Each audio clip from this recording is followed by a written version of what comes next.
r/AskReddit by Reddit and chill. What morbid fact do you know? NSFW. If bodies are kept in coffins that are sealed tight enough, such as the in-wall type of memorial, sometimes enough gases can build up that the body basically explodes and can spill out onto the ground, going out with a bang. If you electrocute someone while they are submerged in water, it won't leave burn marks. I didn't know the sponge was supposed to be wet. In Formula 1, safety belts were not mandatory until 1972.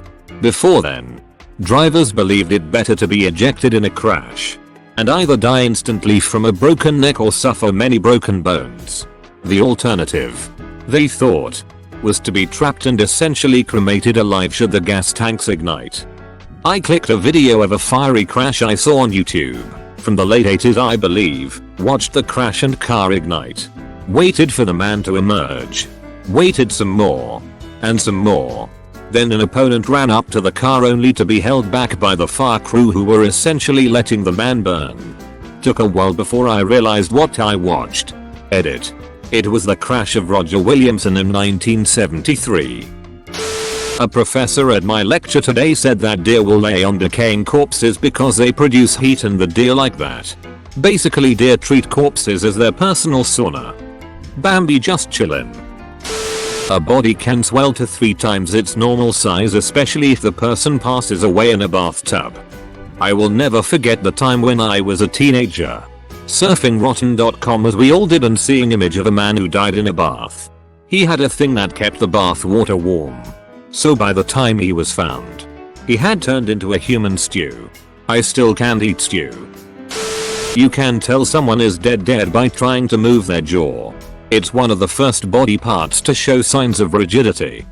This reminds me of Batman the animated series, where after the Joker would kill someone with his poisonous gas they would all have a smile on their face, and now makes sense as to why they would. Edit. This scene in particular to be link. Before you die, your last words could be, "I don't feel so good." I was a paramedic for 15 years and heard dozens of people's final words. The phrase I heard most often, possibly from half to 3/4 of them, was some form of "I don't feel so good." I've also heard, "Wait, something's wrong. Something's happening. I don't feel right. Wait, something's wrong. It's happening. Oh no. Oh no." People feel the blood leaving their brain, I think. Must be like a rush. A family friend passed away from a massive brain bleed. She was just sitting having dinner and stopped. Said, "There's something happening in my head," and passed out. Half of me is vaguely traumatized after hearing the story. Half of me sort of wants to know what she felt just then, since it wasn't "my head hurts" or similar. Morbidly obese people need to be cremated at a lower temperature so the fat doesn't quickly liquefy and start pouring out of the people oven. Can confirm. I used to work at a funeral home. I know a guy who had to kitty litter a few gallons of man grease off the crematory floor. In the Middle Ages, you could be boiled in a pot of lead for certain crimes. What crimes they were I have forgotten, but it certainly was a thing.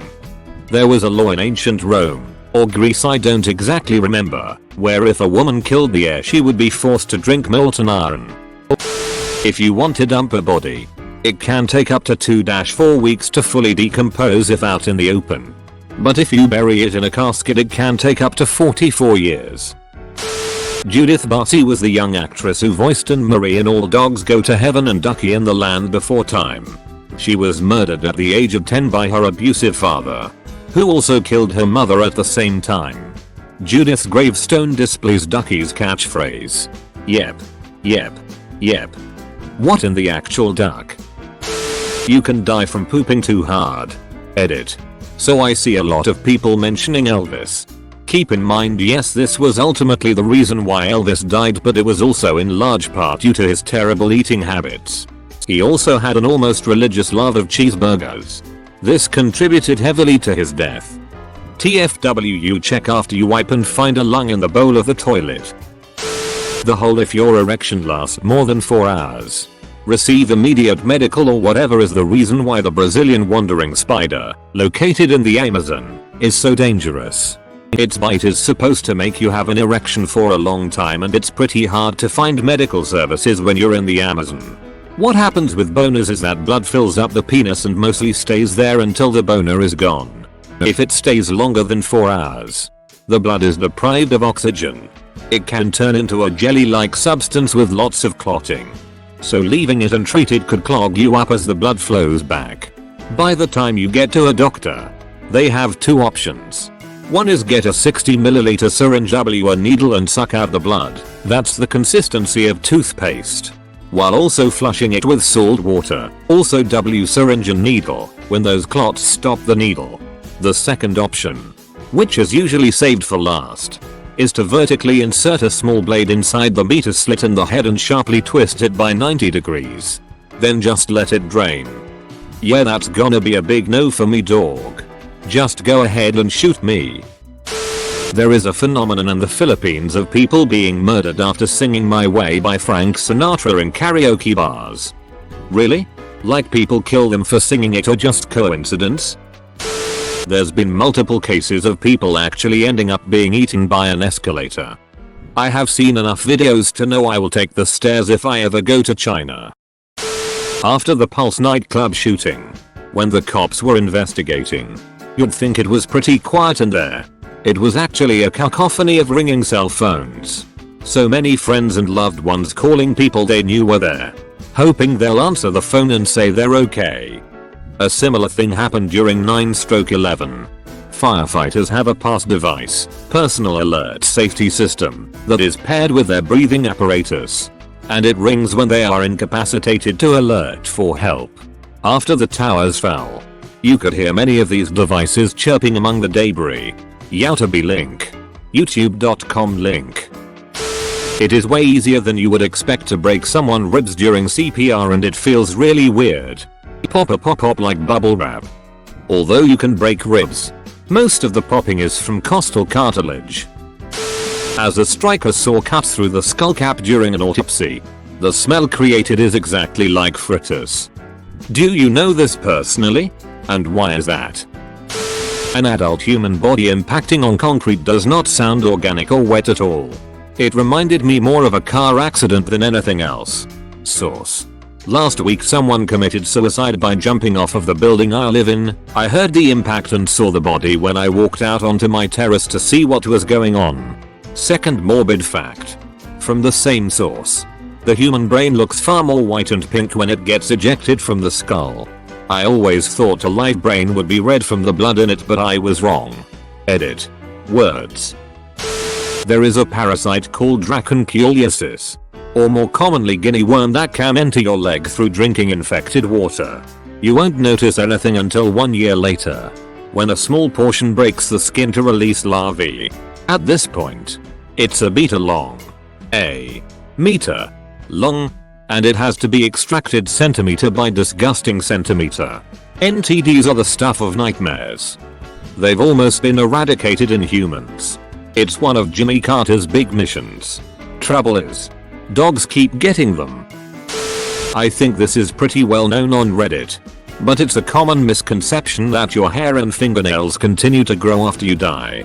What actually happens is your skin dries out and recedes, which gives the appearance of nails' hair being longer than they were before death.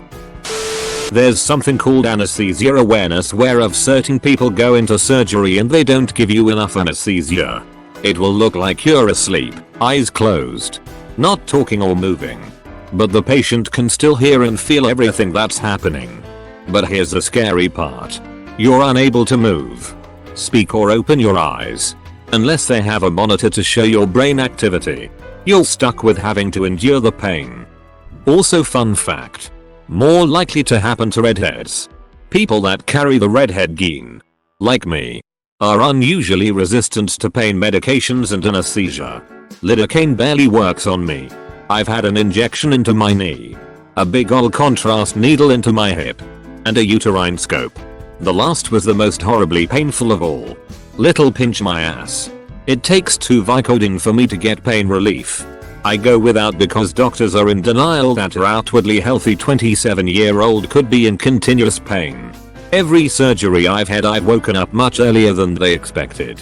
Startling and surprising nurses who expected me to be comatose for another hour or so.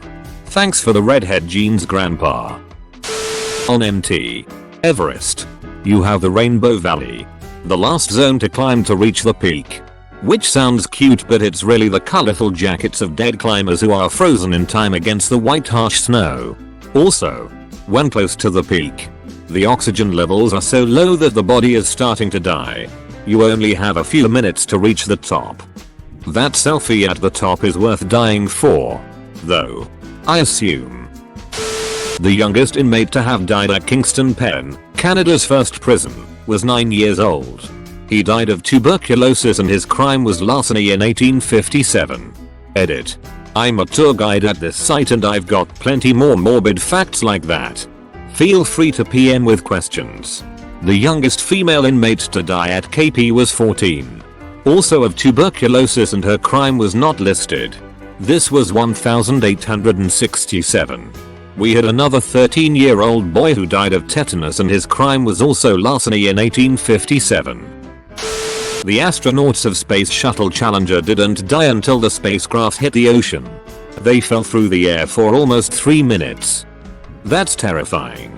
Knowing you're 100% going to die for a solid 3 minutes and not being able to do anything about it. Edit for the smartesses. Yes, I know we're all gonna die, but if you knew for certain you'll die in the next 3 minutes, you'd be scared too. The dolphin from the television show Flipper committed suicide. She swam into my arms and looked me right in the eye. Took a breath and didn't take another one. I let her go and she sank straight down on her belly to the bottom of the tank. Freshly deceased people can sometimes expel their stomach contents by way of their esophagus if rolled onto their side. Also, it's the worst smelling thing in the world. When you're aware of just how dangerous escalators are, it's pretty surprising that they exist. If you get caught in one, you just die. It sucks you in.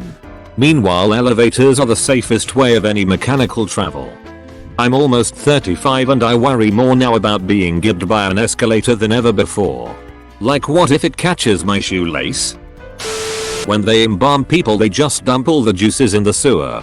You're not wrong. It goes into the sanitary drain systems in some areas as it isn't as regulated. So it's mixed in with the poo to be treated anyway, which goes through a numerous amount of chemical treatments. Some areas require it to go through a system and be removed by a company. Different laws for different states kind of issue. The outer layer of your eye protects your inner eye from your immune system, otherwise the immune system will attack the inner eye. In other words, the outer layer of the eye keeps the rest of your eye a secret. What's so bad in the inner eye that the immune system feels the need to attack? You can skin many creatures, including humans, alive. They will stay alive for longer than you think. Even if you're rough. Longer if you're careful. Edit. I've never done this. Never will. Don't worry. Just know from the internet. Are you okay, my man? The second person to go over Niagara Falls in a barrel surviving with very serious injuries was Bobby Leach. 15 years later, he slipped on an orange, not banana, peel on the street. This fall caused a leg infection so bad he eventually passed away from the medical complications it caused. Imagine surviving Niagara Falls and then dying to an orange. Life is weird. Also, not sure of how much of a standard practice it is, but if you donate body to a school, they will possibly ship your body elsewhere. I know I saw a comment about how you need to be nearby the place you donate to because they don't want to ship you to them, but they may ship you elsewhere. I know at least at the local college by me, they get all their cadavers from Texas and Illinois, and we ship ours to them, so that there's less of a chance that a student may know the person. And they also cover the faces unless doing any sort of head face things. Again, at least the one by me does. If you wrap a body in barbed wire and throw it into a body of water, it will not float to the top. The expanding gases force the skin to expand against the barbed wire and then puncture, releasing the gas. One whole roll of barbed wire is also sufficient enough in weight to keep the body submerged during the off-gassing process. Police in some jurisdictions will look for barbed wire purchases from stores as telltales sometimes. After a little bit of being burnt alive, you will have sustained enough nerve damage to not feel any pain before dying shortly. Oddly comforting. When you die, your stomach will digest itself. When you blush, the lining of your stomach also turns red. That seems like shit, but I don't doubt it. Ducking, like and subscribe.